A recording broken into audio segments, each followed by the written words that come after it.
أعوذ بالله من الشيطان الرجيم بسم الله الرحمن الرحيم الحمد لله رب العالمين والصلاة والسلام على سيدنا محمد وآل محمد اللهم صل على محمد. Chers frères, chères sœurs, chers amis, Assalamu alaikum wa rahmatullahi wa barakatuh. Je voudrais vous parler de l'importance pour un musulman de garder un langage digne d'être musulman. On parlera du ifat al-kalam et l'interdiction d'insulter. L'islam est une religion qui insiste sur les valeurs de l'être humain. Et il également nous enseigne comment pouvoir être un être humain complet et arrivant à une ligne pouvant atteindre la perfection. Car l'un des buts de la création, c'est d'être un être parfait. D'être, grâce aux enseignements des Ahlul Bayt, nous pouvons comprendre que pour pouvoir avoir la perfection, il faut l'apprendre des attributs d'Allah. Alors, l'une des choses qui va nous aider à réussir à arriver à la perfection, c'est d'avoir un bon langage. Car le langage est une source qui est le reflet de notre personnalité et de notre âme. C'est pour ça qu'il y a des versets du Coran et des hadiths insistant sur l'interdiction de parler d'une façon abusive et d'utiliser des mots insultants. Nous avons un exemple dans le noble Coran. وَلَا تَسُبُّوا الَّذِينَ يَعْلُونَ مِن دُونِ اللَّهِ. Et n'insulte pas ceux qui invoquent en dehors d'Allah. C'est-à-dire, même si quelqu'un est un mushrik, est un ennemi, un kuffar, on n'a pas le droit d'utiliser un langage abusif. On ne peut pas l'insulter. Alors ça va impliquer également l'interdiction d'insulter nos frères et nos sœurs en islam ou en humanité. Et également, il y a des hadiths qui viennent compléter ceci en interdisant de la part du prophète Muhammad sallallahu alayhi wa sallam, qui interdit l'insulte, même le diable et les gens. La tasubbu al-shaytan, et un autre hadith, la tasubbu al-nas. Il est interdit d'insulter le shaytan, il est interdit d'insulter les gens en général. Alors, ça m'a l'air peut-être un peu simple et de base de parler de l'interdiction d'insulter, mais sans se rendre compte, nos sociétés ont tendance à utiliser des mots qui sont et qui ne reflètent pas forcément la dignité d'être un bon musulman. Et c'est une chose peut-être due à un mauvais environnement que nous pouvons vivre, que ce soit n'importe quelle société. Il y a malheureusement souvent des problèmes lorsque on revient dans les valeurs de langue et le niveau de langue utilisé. Mais les chiites, ils sont très fiers de savoir que notre modèle, c'est l'imam Ali alayhi salam et sa descendance. Pourquoi? Car nous savons qu'il est le reflet par excellence du noble prophète. Il ne pouvait arrêter de sourire, même avec ses propres ennemis. Il utilisait toujours un langage doux et un langage gentil. Il n'insultait personne. Lorsqu'il disait quelque chose, il savait très bien l'impact de sa parole pour les autres générations. Donc c'est pour nous quelque chose de très important de pouvoir faire exactement ce que le noble prophète faisait. Et l'insulte n'est pas dans le répertoire des Ahlul Bayt, n'est pas dans le répertoire des Shia et des chiites en général. C'est quelque chose que nous savons, que nous n'allons jamais utiliser. Évidemment, il est interdit d'insulter les gens, c'est pour plusieurs raisons. L'une, c'est que notre niveau en tant qu'être humain, dans la société, les Shi'a sont considérés comme les meilleurs des communautés humaines. Ils sont les exemples de l'humanité. Et donc un niveau de langue qui ne reflète pas ce niveau, qui est un très grand niveau, ça prouve qu'il y a un manque de foi et un manque de compréhension en étant chiite. Donc je vous donne un exemple. Imaginez que un enfant grandit dans une maison de parents qui sont chirurgiens ou avocats, ou profession en droit ou cadre. L'enfant qui vient de nature, qui vit dans un environnement qui est un très grand environnement intellectuel, on ne pourra pas s'attendre à entendre un vocabulaire de cet enfant qui est d'ordre, un vocabulaire déplacé. À moins que l'enfant sorte du cadre et du cocon familial et qu'il se retrouve dans un environnement qui n'est pas de lui et qui est un environnement utilisant beaucoup de vocabulaire abusif.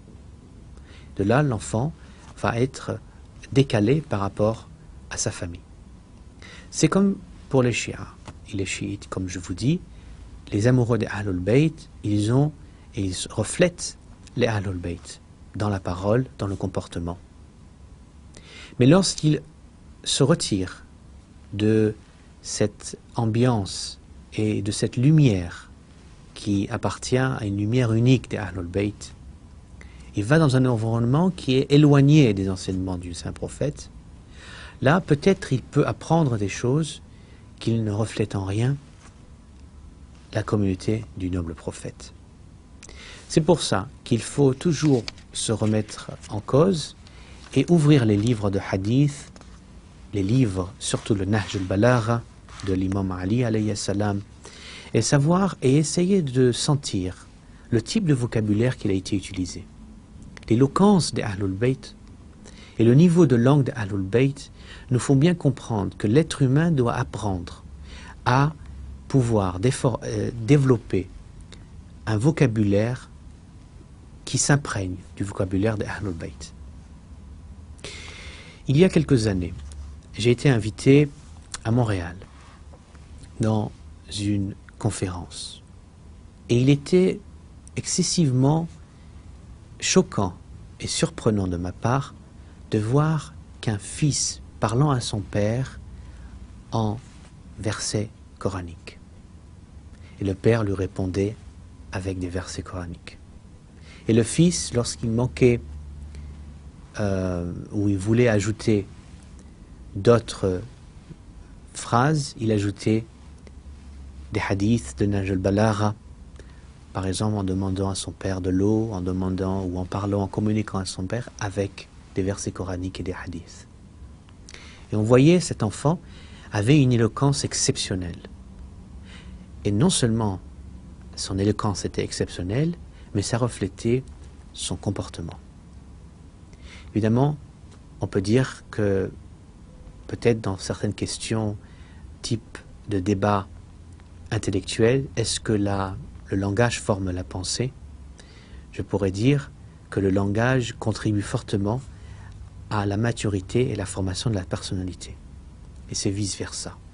Je vous donne un riwaya au sujet de l'imam Ali alayhi salam qui a dit un hadith sur Qanbar. Qanbar a vu un homme qui l'avait insulté. Qanbar a voulu répondre à cet homme. Et le noble prophète, salawatullah alayhi, lui a dit « Mahla Qanbar » (« Attention Qanbar ». Celui qui t'a insulté, évidemment, il déplaît son créateur. Et il rend heureux Shaitan. Donc, il sera puni comme un ennemi. Mais toi, qui as reçu cette insulte, tu dois suivre les enseignements de ton Créateur, qui est plein de clémence. Donc tu dois avoir également de la clémence. C'est une chose que lorsqu'on est victime d'insultes, alors c'est un autre hadith, notre devoir, c'est de garder la silence. Pourquoi? Parce que celui qui insulte, il commet un péché grave. Et ce péché, il est grave et il est grand. Pourquoi? Parce qu'il est en train d'amasser des péchés, de ses propres péchés à lui, et également, il prend des péchés de celui qui l'a insulté.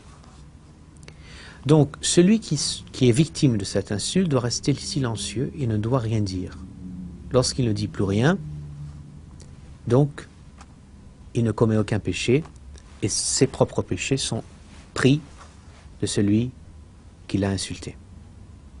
Mais s'il répond, il va être au même niveau que celui qui lui a fait un péché, qui l'a insulté. Donc, ce que je veux expliquer, c'est que la logique, c'est que nous ne devons pas, en aucun cas, être d'une manière réactive et d'une manière respondive à une personne qui commet un péché. C'est pas parce qu'une personne commet un péché que nous devons faire pareil pour lui répondre ou pour montrer que nous avons également la capacité à faire comme la personne. Il est haram d'insulter, et celui qui est victime d'une insulte doit rester silencieux et ne pas parler. Parce que le silence, un autre hadith de l'imam Kazim alayhi salam, c'est le meilleur instrument d'un idiot et d'une personne qui commet des péchés. Le silence, c'est quelque chose qu'il faut pouvoir développer, car ça reflète notre patience, ça reflète notre sagesse, et ça reflète surtout notre foi. De montrer que nous n'avons pas été blessés par des gens petits. Les gens petits de la société doivent rester, et on doit avoir pitié d'eux, parce qu'ils restent dans leur propre milieu. On ne doit pas montrer, se sentir d'une faiblesse en répondant de la même chose ou même plus que la même chose à une personne qui a insulté. C'est une chose qui est plusieurs fois insistée dans les hadiths lorsqu'on regarde dans plusieurs hadiths, sous le Kafi par exemple, ou dans d'autres livres de hadiths des Ahlul Bayt, il y a plusieurs passages insistant sur l'interdiction à 100% d'insulter et d'utiliser un langage qui ne reflète en rien la culture des Ahlul Bayt.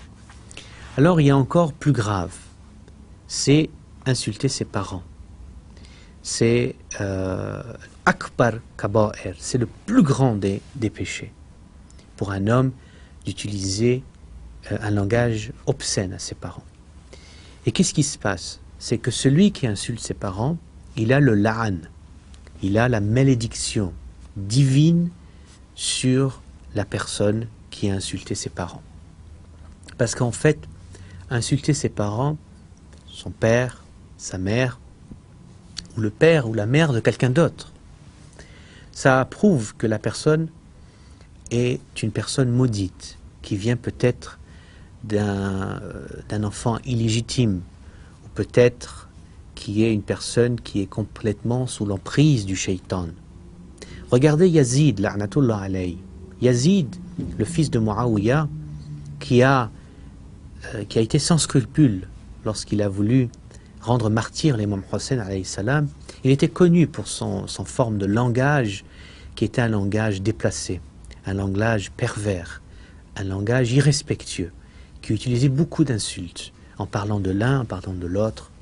Et il insultait les parents de l'un et de l'autre également.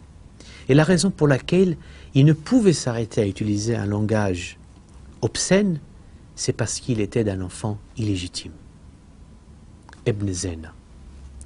Un enfant illégitime qui vit dans un monde qui n'est pas propre à une dignité humaine et qui a grandi dans un environnement de voyous, il développe malheureusement un langage qui n'est pas propre du tout pour être considéré comme un être humain décent. Alors nous avons également d'autres enseignements insistant sur l'interdiction d'insulter. Par exemple, quelqu'un qui a la grippe ou qui est malade ne peut pas insulter la maladie, ni le vent, ni les animaux, ni la végétation, rien du tout. Rien ne peut être insulté. Même pas, encore comme j'ai dit tantôt, le diable, qui est le pire des êtres qu'il est d'ailleurs demandé de refuge à Allah subhanahu wa ta'ala envers le diable et ceux qui suivent le diable. Donc, comme je vous ai dit, Yazid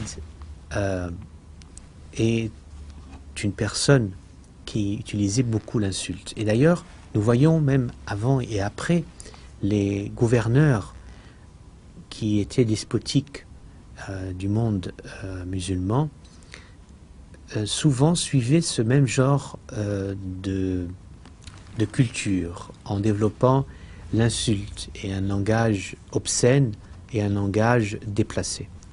Et tout ceci est pour preuve, c'est que ça reflète leur foi et leur manque d'amour et de science envers son Créateur. Quelqu'un qui récite le Coran, et qui lit les doigts et qui sincèrement se remet en cause et pense à l'Yom al-Qiyamah et à la mort et au barzakh et à l'humanité qui ont besoin d'aide et d'assistance, aux démunis, aux pauvres, comment il peut développer un langage déplacé? Comment il peut entretenir avec son Dieu une communication sincère et avec la créature une autre façon de parler? C'est impossible. Lorsque vous aimez votre Créateur, vous devez agir pareillement avec la créature de celui qui a créé. Et la créature, exactement, vos relations avec votre famille, avec tout le monde qui vous entoure. Donc c'est quelque chose qui est insistant.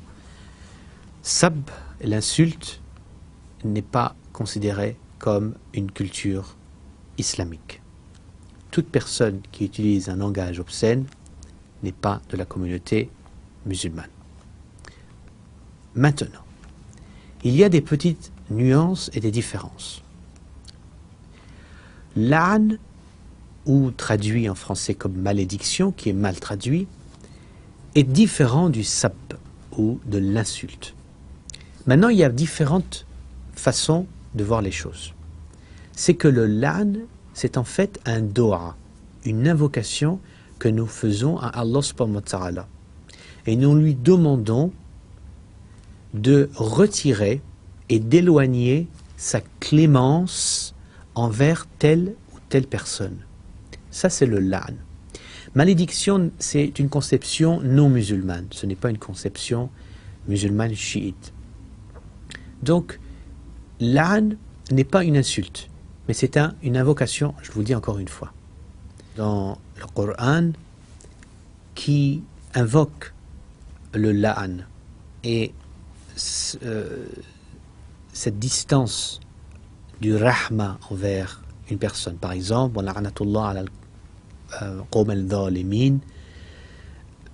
qu'Allah retire sa clémence envers les injustes et les oppresseurs. Ou et qu'Allah retire sa clémence envers les menteurs, etc., envers les hypocrites. Donc c'est un doa qui n'a rien à voir avec l'insulte.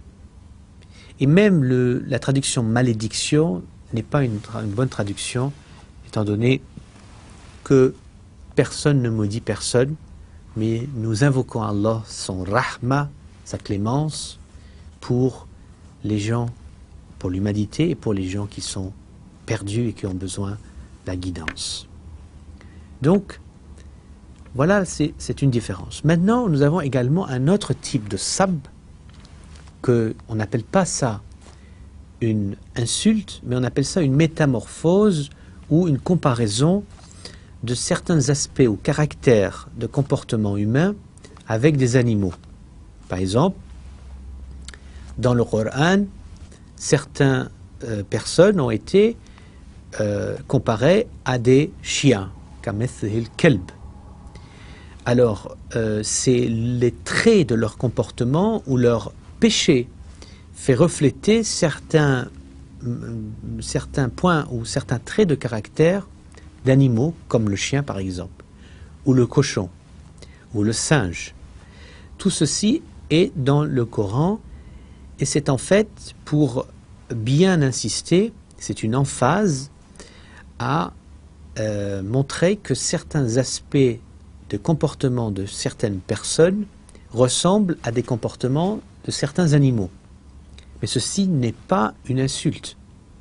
C'est simplement une image qu'Allah subhanahu wa ta'ala nous donne pour nous rendre conscients que pour être un être humain décent et un être humain respectable, il faut éviter de développer des caractères de certains animaux qui sont mal vus. En conclusion, je voudrais insister que l'insulte n'est pas acceptée parce que l'être humain doit arriver à une perfection. Et la perfection commence également par la parole. C'est ce langage qu'il faut faire attention, les mots qu'on utilise. On pèse ces mots, on réfléchit à ce qu'on dit. C'est ce que le saint prophète faisait et nous a enseigné comme tel. Même les gens qui l'insultaient, les gens qui le torturaient, ils ne disaient rien. Il rendait par une charité. Et sa charité, c'était le sourire. C'était sa patience. C'est attendre toujours le bon moment pour pouvoir dire aux gens et enseigner aux gens. Une personne qui insulte, c'est une personne qui a un problème. Et son problème n'est pas forcément le problème qu'il vient d'avoir qui l'oblige à insulter. C'est un problème beaucoup plus profond, qui revient peut-être à ses problèmes familiaux, à son enfance, à d'autres problèmes qu'il a eus durant un certain temps de sa vie. Donc c'est une personne malade, qui a besoin d'assistance. Et un chiite et un amoureux des Ahlul Bayt, ce n'est pas quelqu'un qui répond une insulte par une autre insulte. Il répond l'insulte par un silence. Il répond l'insulte par un mot sage, par un comportement sage. Peut-être la personne qui vous insulte a un problème ailleurs et peut-être il a besoin de votre assistance d'une autre manière. Et ce n'est pas en répondant par une insulte qu'on peut aider une personne dans le besoin. Donc, sur ce, j'espère que cet épisode vous a été utile et j'espère de vous revoir très prochainement. Je vous demande de prier pour moi, pour la chaîne, pour tous ceux qui vous ont demandé le dua et ne nous oubliez pas. Assalamu alaikum wa rahmatullahi wa barakatuh.